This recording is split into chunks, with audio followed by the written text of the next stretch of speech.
You check your bank account and the number looks fine. Better than fine, actually. More than you had last year. And yet something in your chest doesn't relax. Something in your chest doesn't believe it. You stare at the screen for a second too long, waiting for the number to feel like what it's supposed to feel like. It doesn't. And you close the app more confused than when you opened it. Here's the strange part. The number is real. Your bank balance did not lie to you about the digits. But it lied to you about something much bigger. It told you a story about your financial life that isn't remotely the full story, and you've been building your sense of security on top of a number that was never designed to hold that kind of weight. Your bank balance is a snapshot, not a picture of your wealth, a picture of your cash on a random Tuesday. And your brain, which was never built to understand modern money, treats that snapshot like it's the whole movie. This is where things start to unravel, and understanding why will change how you see every dollar you have.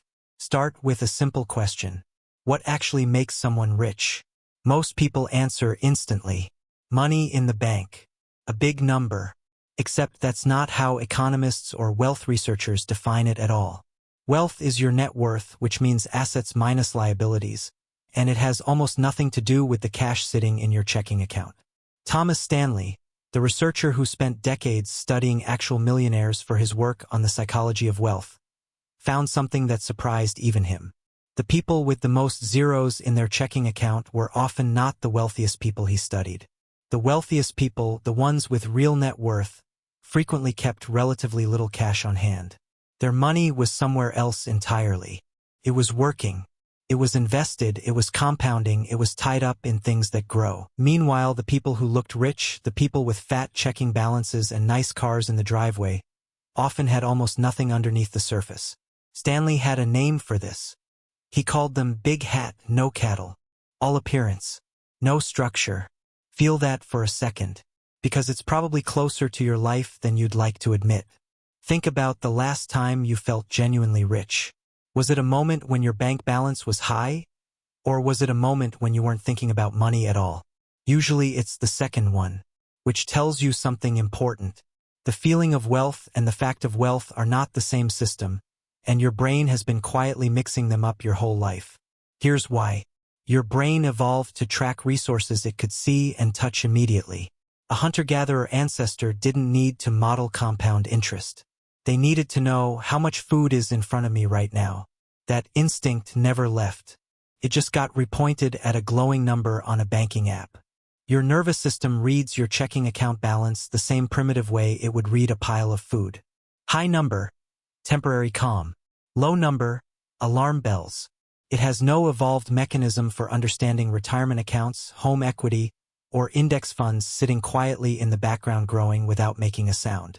This is why a person with $80,000 in a savings account and zero investments can feel richer than a person with $12,000 in cash and $400,000 in a retirement account.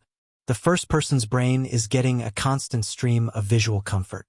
The second person's brain sees a small number and panics, even though the second person is, in almost every meaningful sense, wealthier.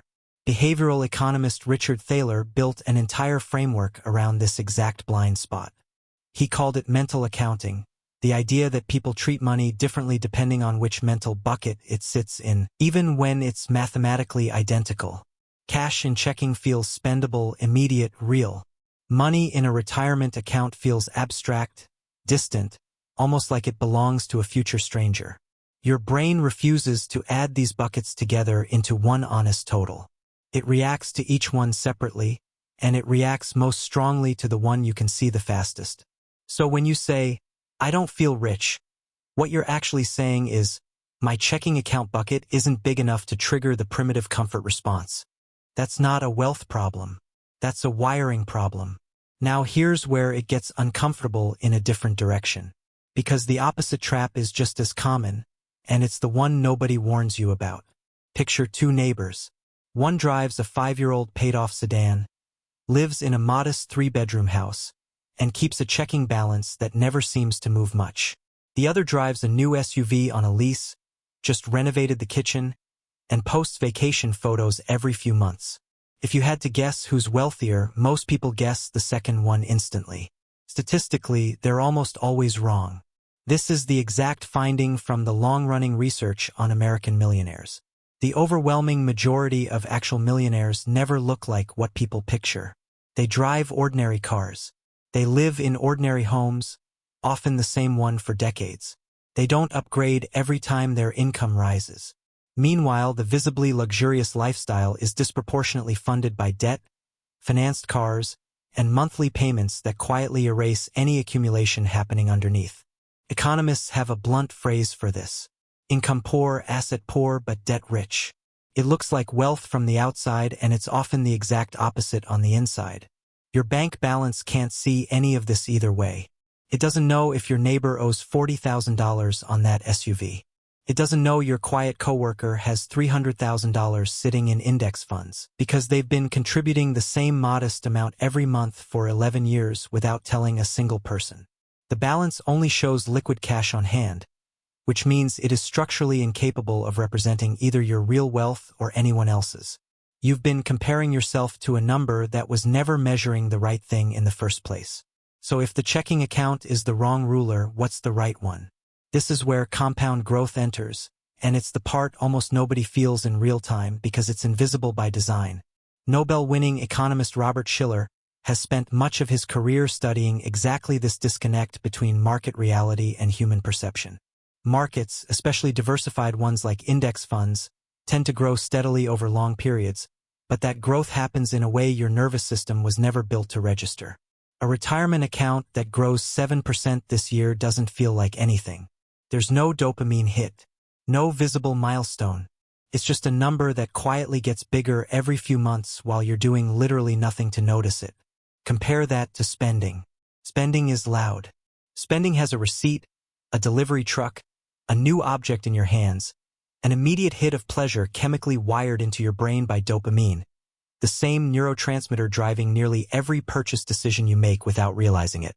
Saving and investing produce almost none of that chemical reward, at least not up front, which means your brain is structurally biased to overvalue the thing that feels good today and undervalue the thing that's actually making you richer in silence.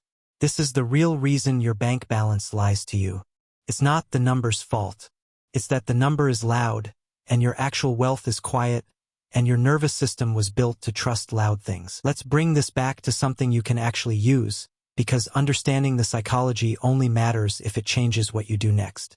There's a specific moment worth paying attention to. It's the moment right after payday, when your checking account briefly swells and your brain floods with a false sense of abundance. This is precisely the window where people make the worst financial decisions of the month, because the visible number says you have room, while the invisible net worth number, the one that actually determines your future, hasn't moved an inch.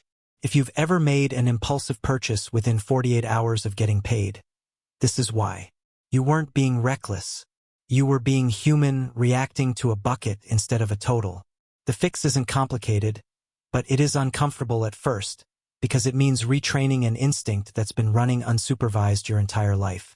Start by building a single number that represents everything you actually own minus everything you actually owe. Not your checking balance. Your real net worth. Every retirement account, every investment, every asset minus every debt, added into one honest total. Most people have never once calculated this number, which means most people are steering their entire financial life using a broken instrument, like driving at night with one working headlight and never realizing the other one burned out years ago. Once you calculate it, check it monthly, not daily. Daily checking triggers the same primitive spike and crash response as checking your checking account, because markets move constantly and your nervous system will treat every dip like a threat. Monthly is close enough to see real progress and distant enough to avoid the emotional whiplash. And here's the part that actually reframes everything. The people who are quietly becoming rich right now, the coworker with the modest car, the neighbor who hasn't renovated anything in a decade, they're not doing anything you can't do. They've simply stopped listening to the loud number and started trusting the quiet one. They let contributions happen automatically. They let compound growth work without checking on it every 5 minutes. They accepted, uncomfortably at first, that feeling rich and being rich would disagree with each other for years before ever lining up. That disagreement is not a warning sign. It's what building real wealth actually looks like from the inside, every single time, for every person who's ever done it. So the next time you check your account and the number doesn't feel like enough, remember what you're actually looking at. A snapshot, a bucket, a single loud digit standing in front of a much bigger, much quieter picture. You check your bank account and the number looks fine. This time, you know better than to believe it's the whole story.